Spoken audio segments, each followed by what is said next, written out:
টি-20 বিশ্বকাপ 2026-এ নেদারল্যান্ডসকে হারিয়ে ভালো শুরু করেছে পাকিস্তান। রুদ্ধশ্বাস এই ম্যাচে 3 উইকেটে জিতেছে সালমান আলী আগার দল। এই জয়ে তারা গ্রুপে 2 পয়েন্ট পেয়েছে। আপাতত তারা শীর্ষে আছে। তবে পরে যদি ভারত যুক্তরাষ্ট্রকে হারায় তাহলে পাকিস্তান দ্বিতীয় স্থানে নেমে যেতে পারে। পাকিস্তান আগেই জানিয়ে দিয়েছে যে তারা ভারতের বিপক্ষে ম্যাচ খেলবে না। যদি এই সিদ্ধান্ত চূড়ান্ত থাকে তাহলে পাকিস্তানের জন্য হিসাবটা পরিষ্কার, তাদের বাকি 2টি ম্যাচ জিততেই হবে। এই 2টি ম্যাচ হবে যুক্তরাষ্ট্র ও নামিবিয়ার বিপক্ষে। এই 2 ম্যাচ জিতলে পাকিস্তানের পয়েন্ট হবে 6। ভারত যদি সব ম্যাচ জিতে, যা হওয়ার সম্ভাবনা বেশি, তাহলে পাকিস্তান পরের রাউন্ডে উঠে যাবে। তবে যুক্তরাষ্ট্র বা নামিবিয়ার বিপক্ষে হারলে সমস্যা বাড়বে। ম্যাচ বৃষ্টিতে ভেসে গেলেও জটিলতা তৈরি হতে পারে। ভারতের বিপক্ষে ম্যাচ না খেলায় পাকিস্তান অন্য দলগুলোর চেয়ে একটি ম্যাচ কম খেলবে। এটিও একটি অসুবিধা।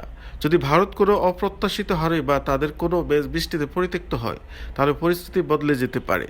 তখন যুক্তরাষ্ট্র, নেদারল্যান্ডস ও নামিবিয়া এগিয়ে যাওয়ার সুযোগ থাকতে পারে, যদিও এমন সম্ভাবনা খুব বেশি নয়।